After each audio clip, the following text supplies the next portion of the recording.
Good afternoon ଓ ମୁଁ ଆପଣମାନଙ୍କ ଈଶ୍ୱର। ଆଉ ଦେଖନ୍ତୁ ମୁଁ ଆଜି କେମିତି ପ୍ରସ୍ତୁତ ହୋଇଛି। ଏ ଗାଁରେ ବାସ୍ତୁ ପୂଜା ମାନେ କୁମ୍ଭୀର ଆଉ କେଉଁ ଠାକୁରଙ୍କୁ ପୂଜା କରୁଛନ୍ତି ସେ ମଣ୍ଡପ ପାଖକୁ ମୁଁ ଯାଇଥିଲି। ଆଉ ମୁଁ ଫେରି ଆସିଛି, ସେଇଠିରେ ପୂଜା ହେଉଛି। ସେଥିପାଇଁ ଆଉ ଆଜି ତ ମକର ସଂକ୍ରାନ୍ତି, ଏମିତି ପ୍ରତିବର୍ଷ ହିଁ ପାଳିତ ହେଉଥିବ। ମକର ବା ସେଇଠିରେ କୁମ୍ଭୀରକୁ ବାହାରେ ମାଟିର ତିଆରି କରିଛନ୍ତି। ତାପରେ ଯେଉଁ ରଙ୍ଗୋଲି ସେଇଟା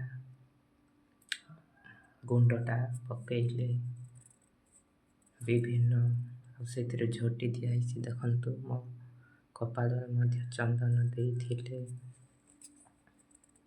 ତାପରେ ମୁଁ ଆସିକି ବର୍ତ୍ତମାନ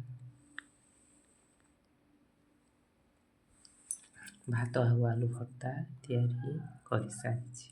ଏଇଟା ଆଜିର ମକର ସଂକ୍ରାନ୍ତିର ସ୍ପେସିଆଲ।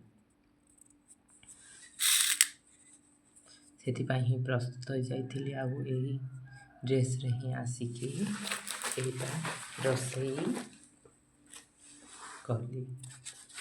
ବର୍ତ୍ତମାନ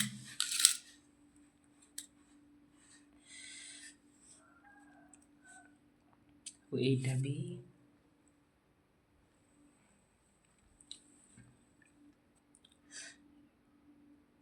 ମାନେ MP114 ଗାଁରେ ହିଁ ରହିକି ଏଇଟା କରୁଛି। ଆଉ ଘରକୁ ଗଲେ ଘରେ ତ ସେମାନେ ଘରେ ସମସ୍ତେ ନିଜେ ନିଜେ ରୋଷେଇ କରିବାକୁ ଥାନ୍ତି, ସେମାନେ କରିଥାନ୍ତି। ରୋଷେଇ କରିବା ସମୟରେ ମୁଁ ଏତେ ତରବର ହୋଇଯାଇଥିଲି, ଆଉ ସେଇ ସମୟରେ ଭିଡ଼ିଓ କରିନଥିଲି। ସେଥିପାଇଁ ମୁଁ ପ୍ରସ୍ତୁତ ହେଇଗଲା ପରେ ମୁଁ ଏଇଟା ଭିଡ଼ିଓ ଖାଇବା ସମୟରେ କରିଦେଉଛି।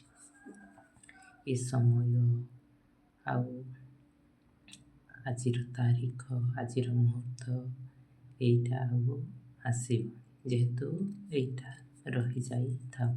ଆଉ ସକାଳ ସମୟରେ ତ ମୁଁ ଚା ତିଆରି କରିକି ପିଇ ଦେଇଥିଲି। ଆଉ ସିରିଏଲ୍ ତ ମୁଁ ଏଇଟା ଦେଖୁଛି, କ'ଣ